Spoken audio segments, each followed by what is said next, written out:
Hi, good evening, traders. Happy Monday.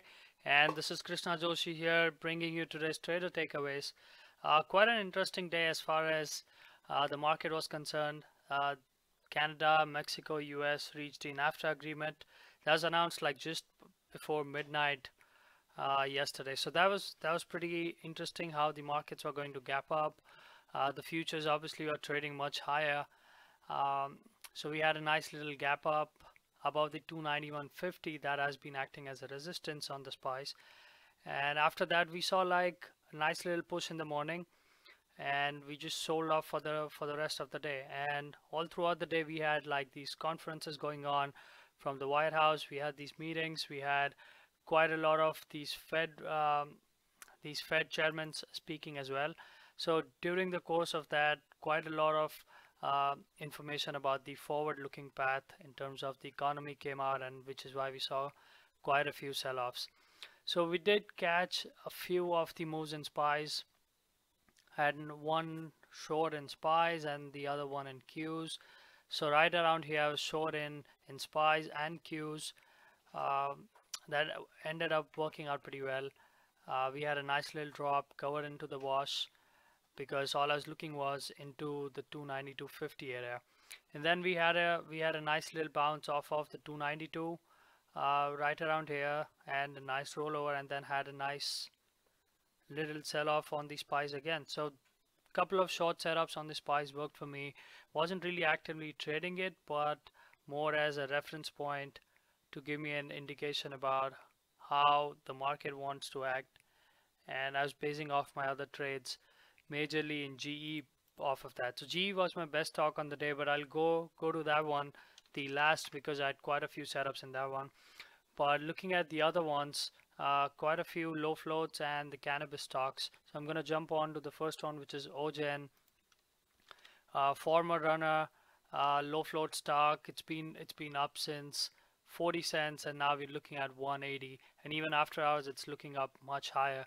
So OGEN gapped up pretty well, and then we had a nice little sell-off right off the morning around 940, 945, and then never really looked back. So 144 on the offer was a huge size offer that was just sitting there, and it couldn't get taken out. So till it took a couple of attempts at taking it out. Once that failed, the stock just absolutely collapsed. So all of those who bought the offer were probably dumping it, and also on the short side. So this was a nice little sell-off, and then it comes right back into that 44 offer and just takes it out. Look at the volume on the buying side, and it kind of sort of takes it out. I did not go long or catch it on the long side, uh, but this was the first nice little fade in it.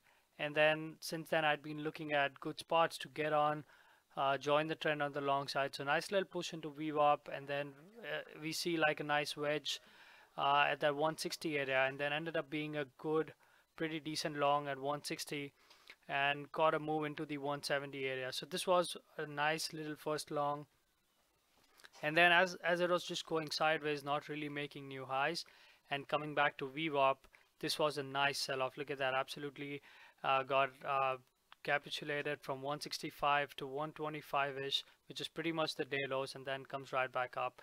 And then ended up shorting in the 57s for a nice little fade into the 50. And you really had to be quick to take off on these trades because the liquidity wasn't that big, and it would just wipe off the levels absolutely. So timing was absolutely key on this one, and ended up getting a nice little wash on the last move as well.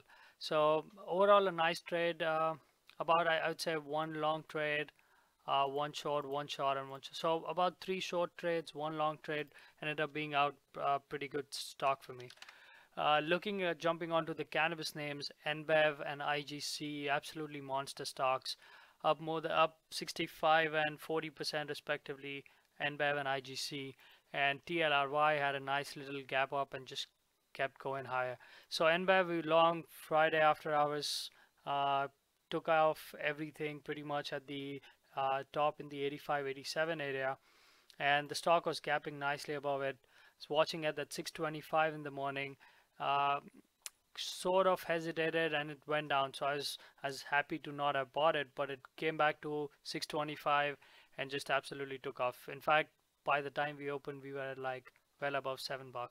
So you can see like these wedges, as looking at the big offers, wasn't really quick on jumping onto those, but my trade there was, once the offer is about to get taken out, join the trend instead of shorting these.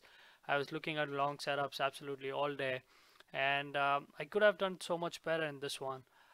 Um, Quite a few long setups. 675 was a huge offer. It took a few attempts to take it out, but when it did, it gave a nice little push into this. So this was a nice long off of 675. There was one trade where I lost a pretty decent size. So this was, so I was long into the 730 on the break of the wedge. Now it's testing the 750, which is the previous resistance. Huge offer as well.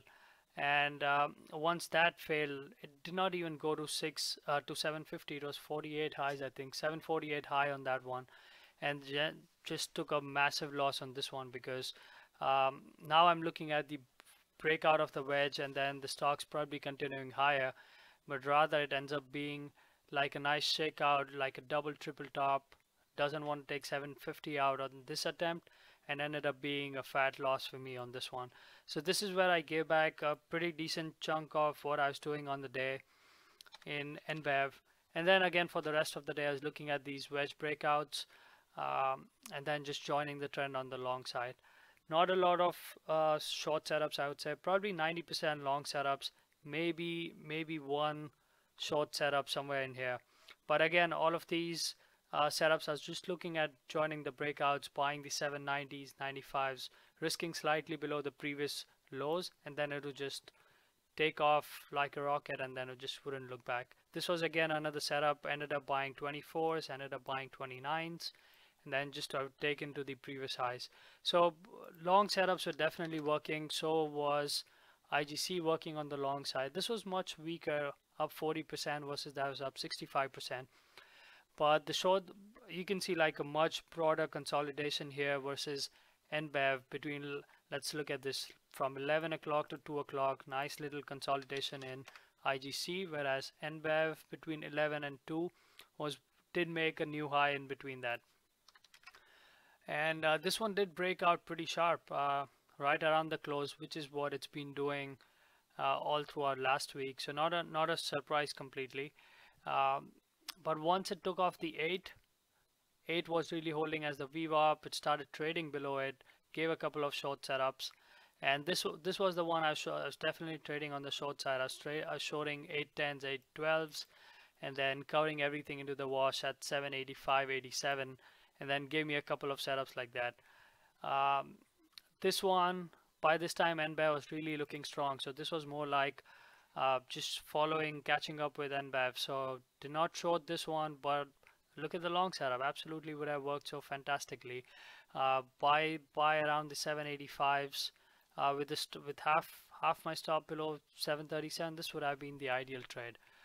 So ended up missing good, nice little long, but sort of compensated that by going long in TLRY. TLRY reminds me of a setup from Friday. Let's look at this. So looks like a breakout, sort of wedging, and once it went below 138, it just sold off and just faded off pretty strong, right? The magnitude today was definitely much bigger. The strength was definitely, you could see the strength all day. So I had a couple of long setups in this one. Ended up buying early on in the day for a nice little wash, for a nice little like push into the new highs, whereas after this wash I ended up buying for exactly this setup. So as you can see, like a nice doji into the VWAP, then just pushes, sells off, and then makes a hammer bottom. And we saw that again today right around here as it pushed into the 150 area. Let me go into the intraday right there. So I ended up buying after the pullback. So instead of actually stepping in front of it, all I wanted to see was whether it wants to take out 150. It clearly did not. So as it came right back up, this is where I started going long. So I ended up buying in this area, ended up adding into this, and in fact I added more right at the close. Got a pretty decent size and sold out everything into the after hours at 167.50. So this is something that's been working out.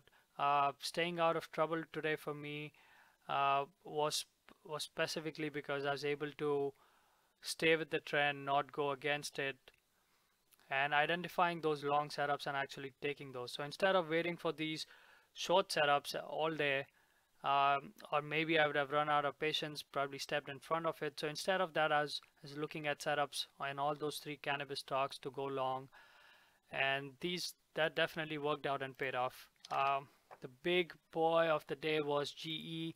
It's up the most in the last decade or so. Haven't seen up 15% in a while on GE. Definitely a big move. But as you can see, it's a resistance area into the daily. So 13 was a big resistance. So I started trading this pre-market into the 1280 area, and I ended up buying the 1286 with a stop just below 1277. So I was only risking a little bit, watching it, not a whole lot of size. But this ended up being like a good trade into the 13. And on the pullback, I ended up, in fact, added more in the 92s, 94s, all the way up. And this was it. This was the top. It never really wanted to go break those pre-market highs into the 1310 area. And I definitely had that level in mind. So my strategy on GE was, if it stuffs into 13 right off the open, like into 1320, 1325, and comes right back down, I'm going to get short into the 13 and risk above the high. So I wanted to see like a big volume on the opening candle, which we did get. The stock was already doing like 50 million shares pre-market, but I wanted to see like a nice stuffing into the 1325 into the through the pre-market high and come right back down. I did not get that chance as it did not break that, but I was looking at all opportunities to joining the trend on the short side. So instead of these low floats fading out all day, now we have something like a GE fading out for the rest of the day. And I did not have a specific target in mind because I wasn't sure, given the news, the change in management, how much impact is that going to have on the stock, where you definitely know that they're going to have less free cash flow, the dividend is questionable. So given that news, I wasn't sure how much was it going to sell off right back to 12 bucks, 11 bucks, or probably finished lower. That's what it had done actually the last few times. When it would gap up 3-4%, it would just go red on the day. But given the news today, I only had 13 in mind, and I knew that I'm going to look at 1225 as a key support area for today.